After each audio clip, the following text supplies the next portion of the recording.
Mandorobo! Mandorobo! Itong Sandrong Charis Pimpenkong ito.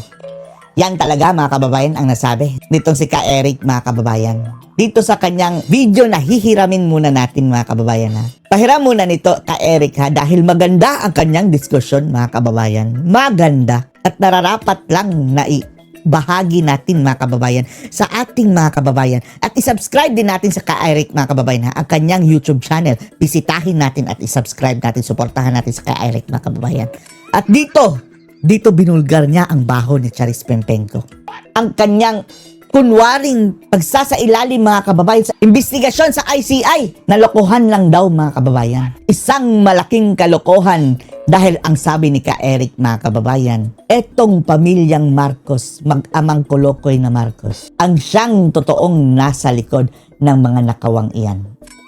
Hindi lang sila, kundi pati na rin ang kanyang nanay na si Admiral, kanyang tito na si Martin Araneta, ang isa pa niyang tito na si Martin Romualdez, at lalong-lalo na ang kanyang ama na si Ngagba. Ang lahat ng ito mga kababayan, ang siyang nasa likod ng mga kurakutang nangyayari sa ating bansa. Yan talaga ang sinabi ni Ka Eric mga kababayan. Kaya itong mga sinasabi nilang investigasyon sa ICI ay isa lamang lokohan dahil hindi umaangat mga kababayan papunta sa kanila ang investigasyon ng nasabing komisyon. Panoorin niyo po ha. Sa oras na ito, bibigyan po natin ng pagpapaliwanag at tamang pananaw itong diskarte na mag-amang Marcos Jr. Diskarte na ang mag-amang. kanyang anak na si Sandro Marcos. Grabe mga kababayan, ano? Modus talaga na mag-amang Marcos, no? Siguro kung buhay pa yung senior mga kababayan, yung lolo, baka kasabwat din mga kababayan sa modus na ito. Na ngayon ay tinatawag ng mga netizens na so young and yet so corrupt. So young and yet so Nag-testify corrupt. daw po itong si Sandro Marcos daw po kasi hindi naman totoong Kunwari pag-testify lang yun, ano? Compliance lang po yun mga kababayan. Ang ibig ko pong sabihin, humarap si Sandro Marcos kamakailan lang sa ICI.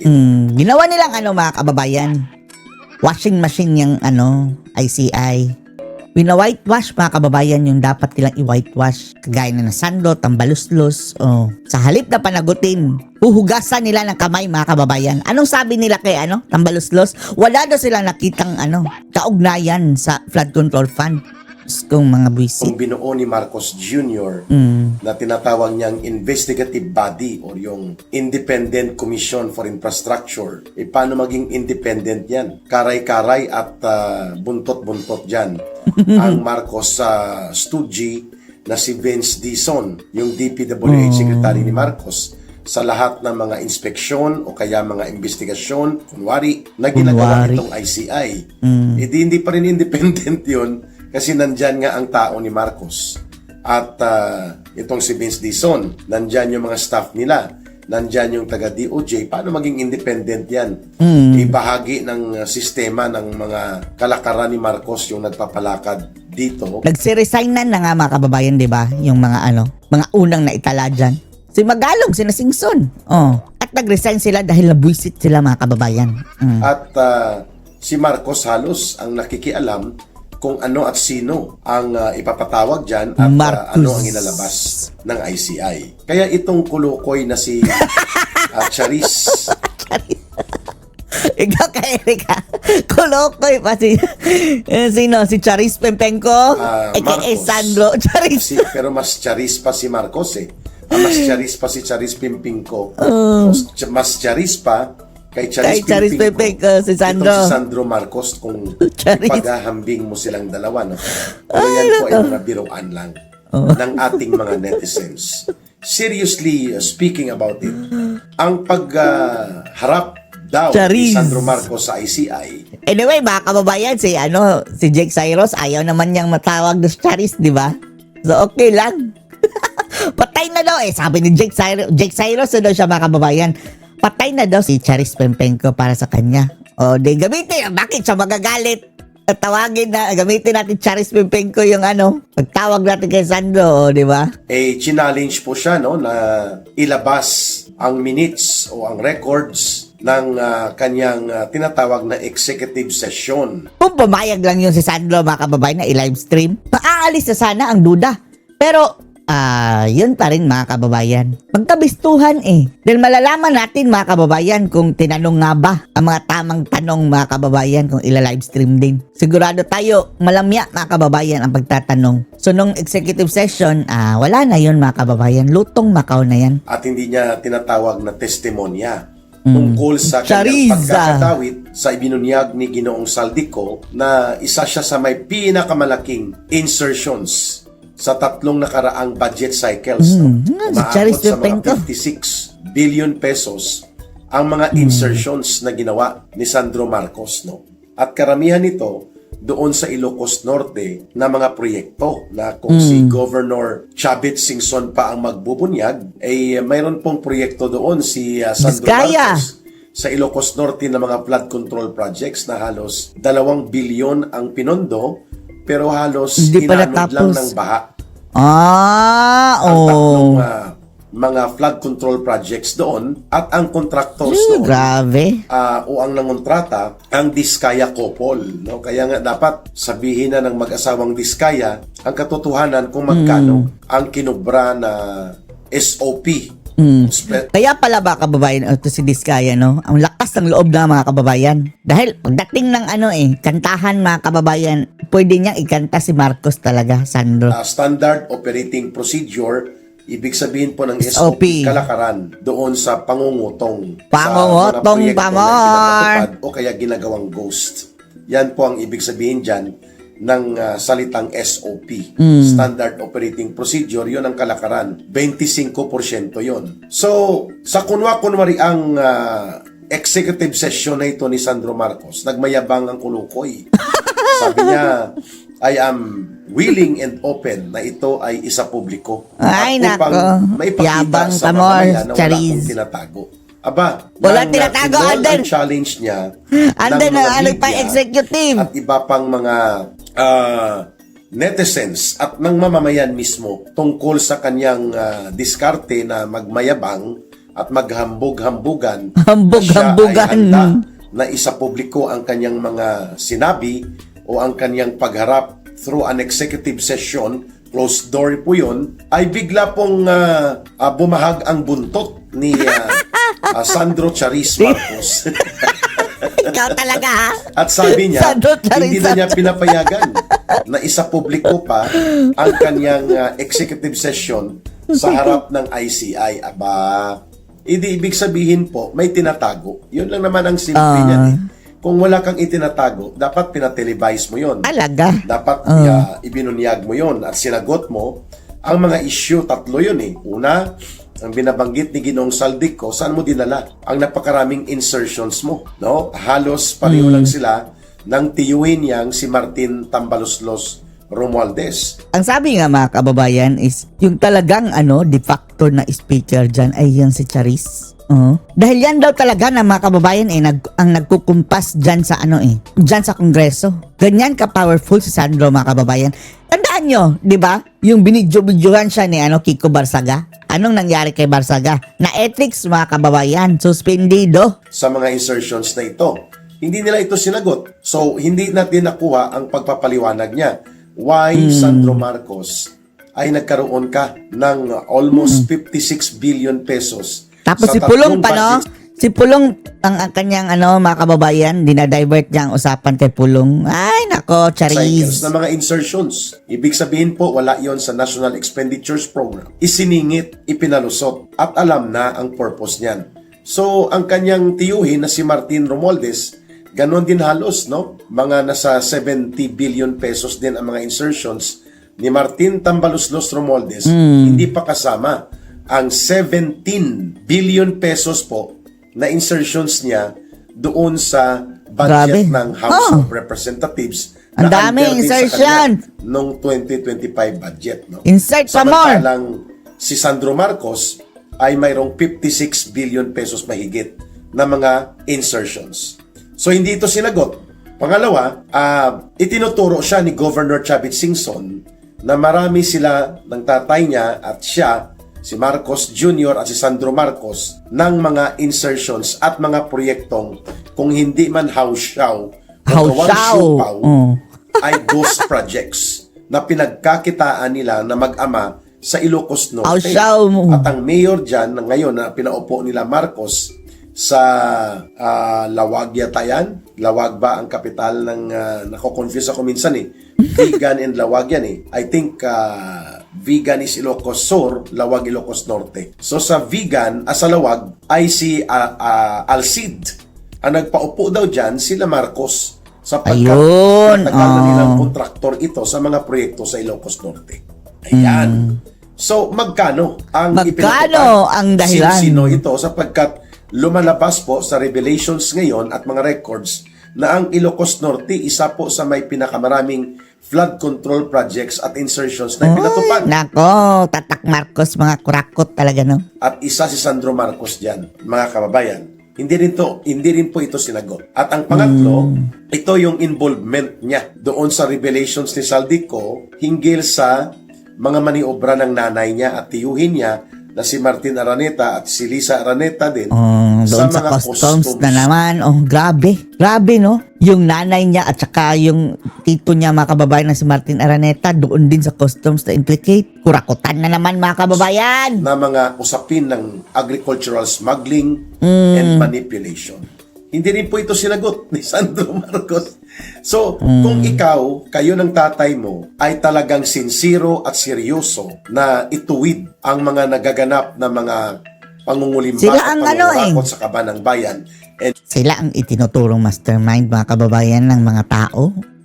Lahat, mga kababayan, iniisip na ang sentro talaga nito is yung mga bangag. you are not involved into this kind of plunder and massive systematic corruption, bakit ka umatras at nabahag ang buntot mo sa pagharap sa publiko, nagpa-executive session ka pa at nagbigay ka pa ng kahambugan na statement na handa kang sa publiko ang proceedings o ang nilalaman ng iyong executive session sa pagharap mo sa ICI at nang ikaw ay i-call out ng media at ng mamamayan, biglang bahag ang buntot Bahag ni ang buntot Sandro Marcos. ni Sandro. Ayan. So makikita mo Charis. talaga ang pattern. Nagsisinungaling, nagko-cover up, nagmamanipulate, at ang pinakamalala ay nagkukunwari na inosente. Ay, nako. As if naman, mga kababayan, no, na napakagaling mag-acting. OA. Kumbaga sa artista, mga kababayan, napaka-OA. Obvious na obvious, mga kababayan, na nag-acting lang. Yun. Kaya, nawawalan ng kredibilidad ang ICI kagaya ng ginawa din ni Martin Tambaluslos Romualdez. Nagkunwa-kunwari ang humarap din sa isang executive session sa ICI, hindi rin isinapubliko And then, pagkatapos, mga kababayan, absuelto. Diyos ko, ang Lord. kanyang mga inilahad doon, bagamat siya ang itinuturo at ikinakanta at ibinubulgar ni Saldico na co-conspirator or principal conspirator to Marcos Jr. para maganap ang large-scale corruption and massive plunder na ito na tinaguri ang Large-scale the crime of the corruption, century. massive plunder. Ito pong more than 1 trillion pesos na pandarambong sa flood control project. Grabe, no? Trillion na. Ay aba, hindi lang po basta hindi isinapubliko. Yung executive session na yon na binabanggit para kay Romualdez. Ang SESTE, ito pong ICI ay kaagad naglabas no isang linggo lang nakaraan nung pinaharap nila si Martin Romualdez sa kanila ay sinabi nila that they were not able to find out or establish the related events of circumstances and evidence that would pin down to Martin Romualdez being involved in corruption as of this time. So, ibig sabihin po, inabsuelto kagad ng Absuelto ICI pa more! si Martin Tambaluslos Romualdez kahit pa na itinago nila ang kanilang gimmick at style ng kunwa-kunwaring executive session. No media release and no transparent and open for public scrutiny na pamamaraan ng pagpresenta kay Martin Tambaluslos. The same ang ginawa po ng ICI kay dito Sandra. kay Sandro Marcos. Ano ba kung anak siya ni Marcos Jr.? In fact, itong si Sandro Marcos Jr. Itong si Sandro Ito no, kapag gugulong talaga ang totoong hustisya mga kababayan, tapos patas lang, patas. Yan si Sandro Marcos, yan ang kawawa. Dahil talagang mabubulok yan habang buhay mga kababayan sa bilangguan. Yan sinabangag, sina Admiral mga kababayan, mauuna. Ilang taon na lang yan mga kababayan, ano na yan, dead end na yan sa kanilang buhay. Pero ito si Sandro, mataas-taas pa mga kababayan ang kanyang panahon na manatili sa kulungan.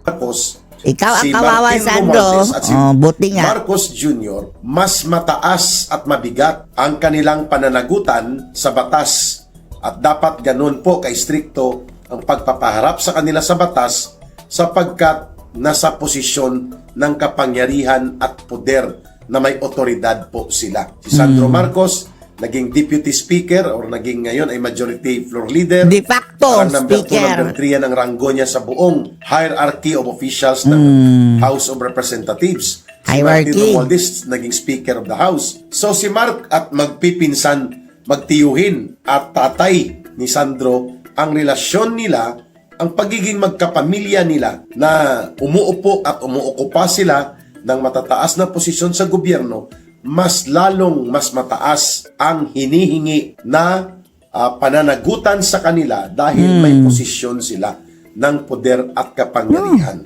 Kung Mga bantay ikukumpara sa lakay sa sila mga contractors at iba pa na binubulgar at mga Mas malaki ang kanilang secondary kasalanan mga operators kababayan. sa loob ng sindikato ng DPWH.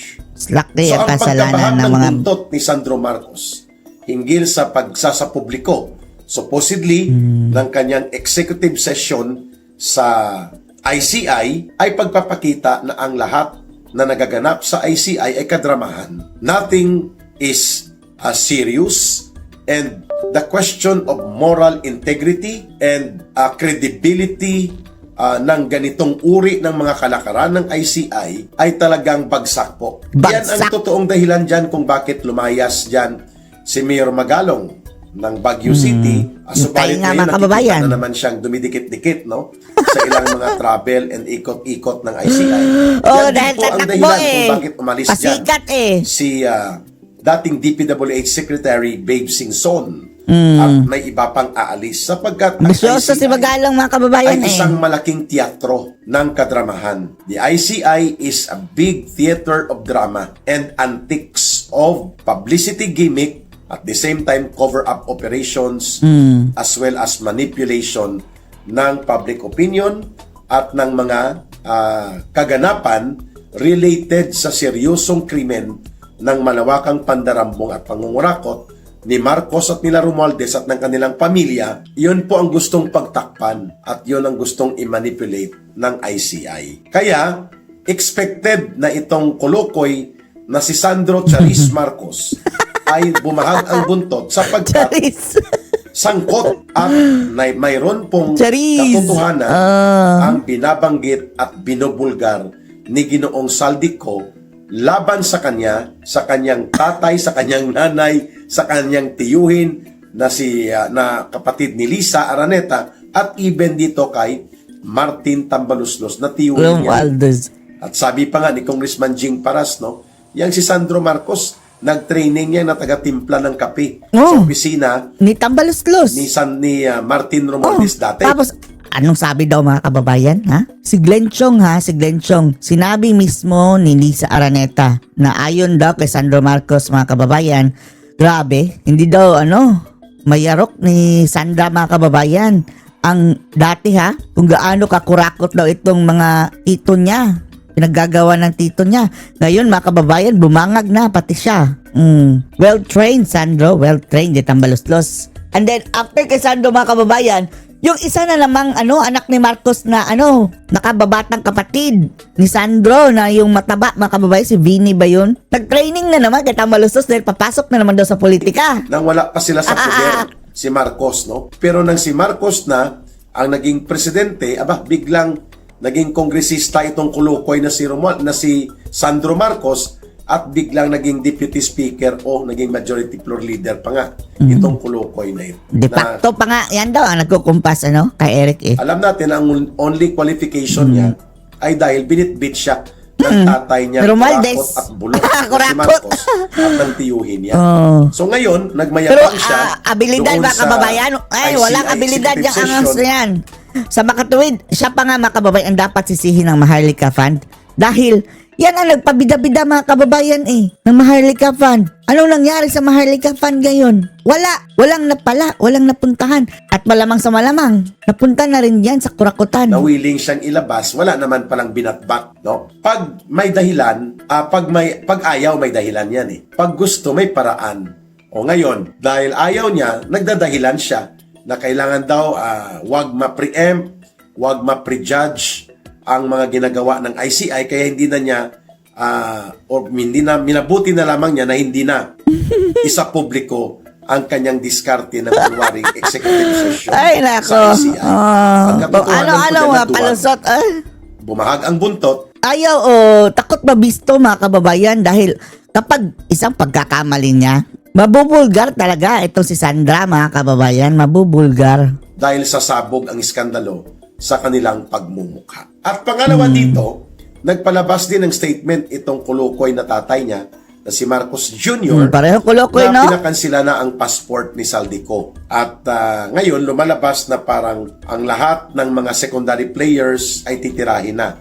Lubusan ng inilaglag si Ginoong Saldico, tinanggalan na siya ng pasaporte, at mukhang ito na rin yata ang nangyari kay Harry Roque, at limited na ang magiging travel opportunity and authority mo na makapasok sa iba't ibang mga bansa kung ikaw ay umiiwas dito sa mapangwasak at bingatibo. Bingatibo. Napag-recognize ngayon ng gobyerno ni Marcos bilang instrumento niya ang batas upang patahimikin, sikilin at supilin ang mga kalaban nila sa politika na naninindigan at nagbubulgar ng kabulukan ng gobyernong hawak ngayon ni Marcos at Romualdez. At ako nga, bukas, Friday, harap din po ako sa preliminary investigation and I will submit my counter affidavit sa kasong inciting to sedition.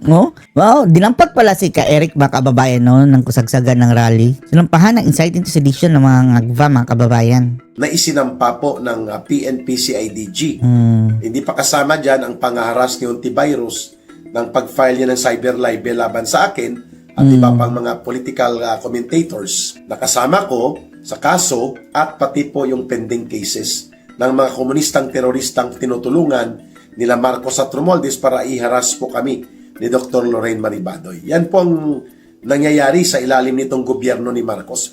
Bingatibo, mapaniil at mapanupil at ginagamit bilang armas at instrumento ang batas upang supilin at lupigin ang mga naninindigan para sa pagtatanggol ng karapatan ng mamamayan sa matinong gobyerno, na karapatan ng mamamayan na walang korupsyon at hindi kurakot o bulok ang gobyerno, at karapatan ng mamamayan na hindi ninanakaw ang kanilang pundo at pinaglilingkuran sila ng tamang gobyerno.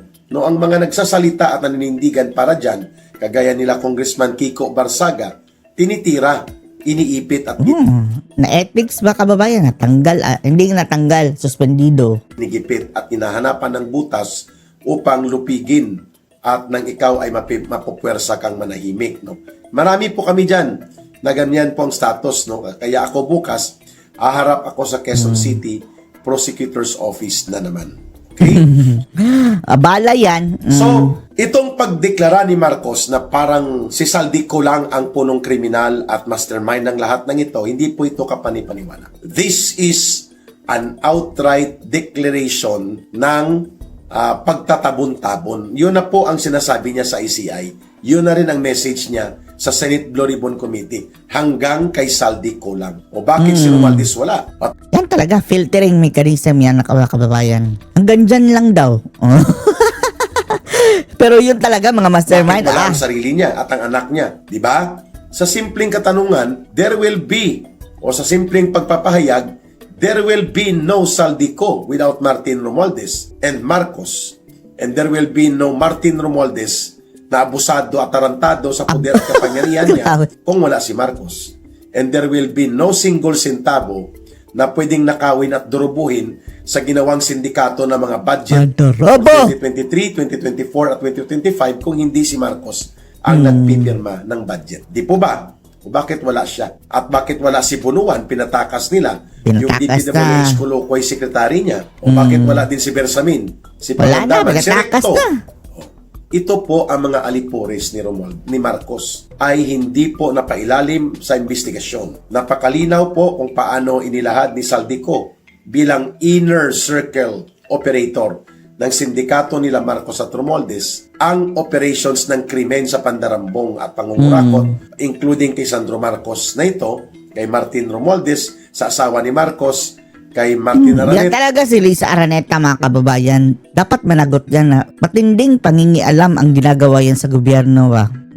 Palakang yan. at ito ay insider's information. And yet, at ito ay nag-corroborate sa unang pahayag na ginawa ni Sergeant Gutesa na limpak-limpak na salapi na nakamaleta ang dinideliver. Ito rin po ang ginawa na pahayag ng mag-asawang Diskaya, kaya sila iniipit ngayon.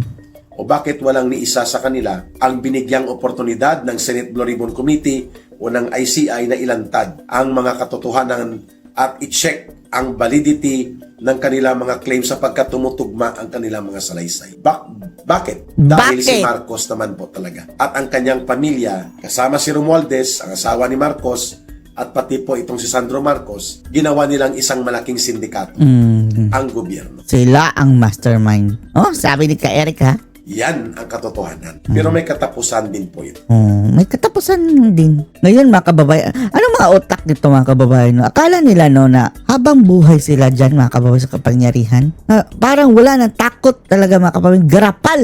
Harap-harapan na pagnanakaw at pambubudol at pangdorobo sa bayan. At unti-unting nagbi-build up po ang puwersa ng mamamayan laban sa kanila. At may hangganan ang lahat ng pang-aabuso na ito. This will not remain Abusador forever. Marcos.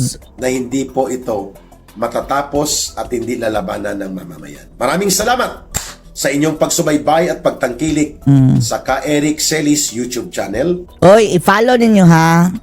Si Ka-Eric, mga kababayan. Salamat pala, Ka-Eric, sa mapakagandang diskusyon na ito. Panoorin nyo po, mga kababayan, i-follow si Ka-Eric sa kanyang YouTube channel. Suportaan po natin, mga kababayan, dahil alam naman natin ginurgor ang kanilang paborito na natin sana, mga kababayan, no? Yung kanilang talakayan na laban kasama ang bayan. Grabe. Nakipagsabuatan, mga kababayan, ng mga NPA sa Congress. Nagurgor ang kanilang programa, mga kababayan. Sa pag-promote ng mga subscribers, pag-share at promote at pag-like ng video uploads ni Ka-Eric at ng ating mga live session. So, anong masasabi nyo dito, mga kababayan? Post your comments below. Malaking bagay at malaking tulong